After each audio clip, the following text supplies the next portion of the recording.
Hi guys, Captain Daly here, bringing you our sail plan for day 11 of our 14-day cruise in the Dalmatian islands of Croatia. If you know of any locations that we ought to add to this plan, please comment below, and of course you're always welcome to subscribe to my channel. Day 11 begins in Vela, Luka on the island of Korčula, where we had spent the night of day 10. And our destination for day 11 is the ACI Marina Palmizana, which is on Otok, St. Clement Island.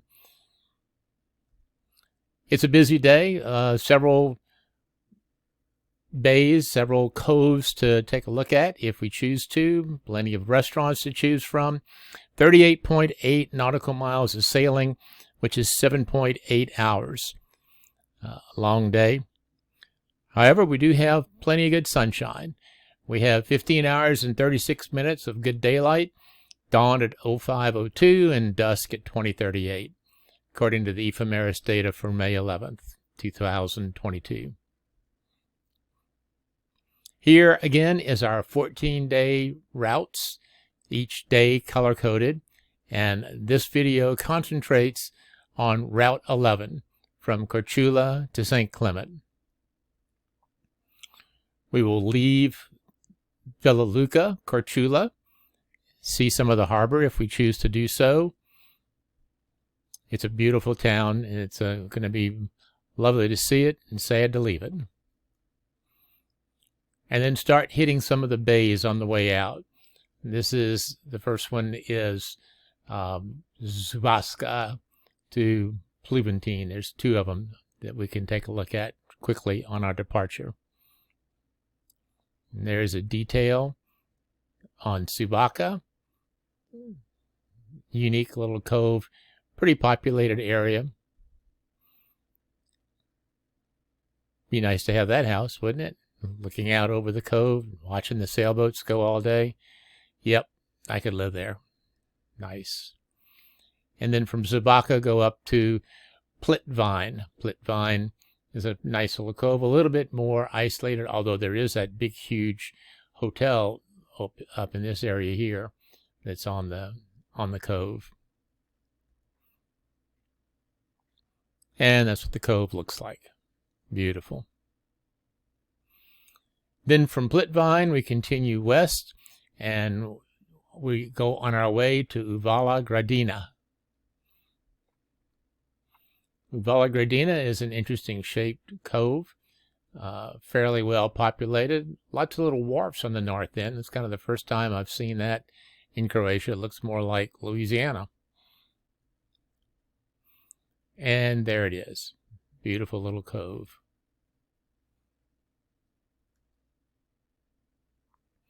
Then from Gradina, we go up to Chichina. No idea if I'm pronouncing it right, but it's a try. Which is a pretty straightforward cove. These certainly look like these must be some type of plants in here. I'm guessing these are probably vineyards in this area, but I don't know that for sure. We'll find out and report back to you. Although this looks like it's streets here, but I don't know why you'd have so many streets so close together. It's interesting. We'll try to figure out what that is when we get over there. And here is Trot Chichina Cove. Pretty isolated, pretty desolate. Pretty interesting. Pretty. And then from that cove, we continue on west out of Korčula on the way to Perna. On the way to Perna, we stop at the Major Cove, M-E-J-A. No idea what this building is. Looks like there's some kind of a track. It goes out to some kind of a pad. Looks like some kind of a warehouse. I don't know what this is. It's going to be interesting to see if we can figure that out when we get over there. And then this is what the cove looks like. Pretty desolate. And then into Perna Cove. Perna Cove is actually a very pretty little cove. very isolated. There is that one restaurant there, but it's a beautiful, crystal clear blue water, like most of the Adriatic is. Then from Perna, we begin our journey north to the island of Skedro. Check out a few places in Skedro. The first one being the Plaza Porturusa, which is a nice little beach, desolate area. And then around the island, on the east side up to the north coast, there are 3 interesting coves up there to take a look at. The first one is the Nova Posta Cove, which is very, very rocky.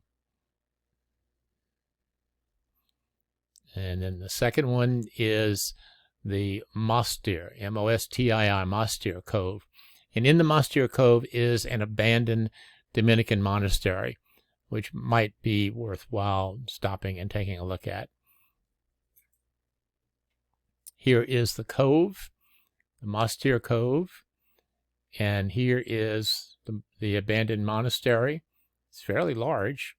And then I'm going to show you some pictures of this landing area here, which is a little bit rougher than it looks in this picture. It looks like a pretty rough wharf there, but that's the area to land at Mostir.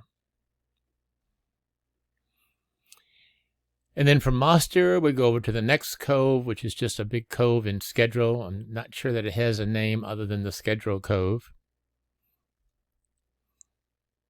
Interesting shapes, looks, may or may not be worthwhile stopping and checking it out.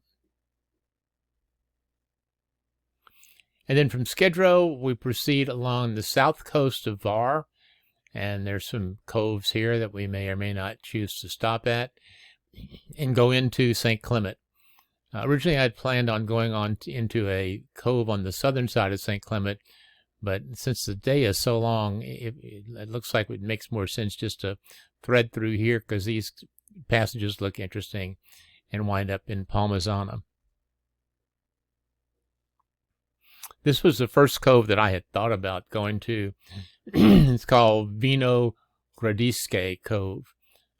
Looks like it's a pretty popular cove with some fairly large boats and kind of upscale. So it might be worth seeing.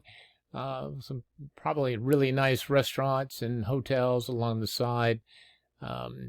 If we have time, I would certainly like to see it. And then here's a picture different than the satellite view. Again, lots of big boats and a fairly interesting place to go see. Back over here is our final destination. That's Palmizana, ACI Marina Palmizana. This island is the St. Clement Island. So what the plan is, if we don't go to that cove, is to just come in between these islands. It looks like there's some nice anchorages here, which would be interesting to take a look at. So we can go to this cove and then come up through here, or we can come up through here and check out these anchorages. Destination is ACI Marina Palmizana. And there's the satellite view of the marina. And here is the marina in the summertime. Thank God we're not going in the summertime. Oh my God, what a challenge to moor your boat stern to on a wharf with that many boats in the area. Wow. By day 11, hopefully it will be very proficient at mooring, because you'll need to be if you go into something like that. But it'll be April, so it should be half or a fourth as full as that is. And that's our destination. So now all we need to do is check water depths and obstructions. And coming out of Korčula, it's pretty good water. No obstructions. Coming around into the coves, nothing really fancy to worry about. There's the Cove Gradina, which looks interesting. Come in on one side of Gubessa and come out the other side. And then there's Trot Chichina. straightforward. And there's a couple of more coves.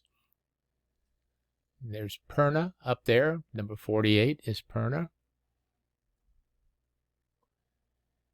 And I stand corrected. Number 52 and 53 is Perna. 48 is something else. I'm not sure what it is. And then after Perna, we round the bend and head up north to Skedro.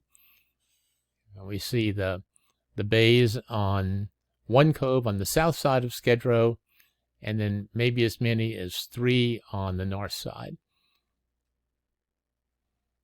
This monastery or mostir, or however you want to say it, they've written it several different ways. This is where the abandoned Dominican monastery is. Then from Skedro, we head up to the south coast of the island of Var, H-V-A-R. And scoot along the south coast over to the island of St. Clement. And we may or may not go into the southern upscale cove, go through these islands, and then come up into our destination. So here's that upscale cove, which we might go to. We might come up through these islands, or more interesting, if we have time, would be to go through these islands, because it looks like there's some good moorings in here, and lots of good boats. So there should be some interesting things to see along this beach here. At any rate, we'll wind up here at ACI Marina Palmizana.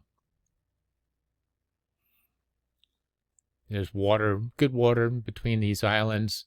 No issues getting through the islands and then into Palmizana. So that's everything involved with day 11. It's a full day. We go from Korčula to St. Clement.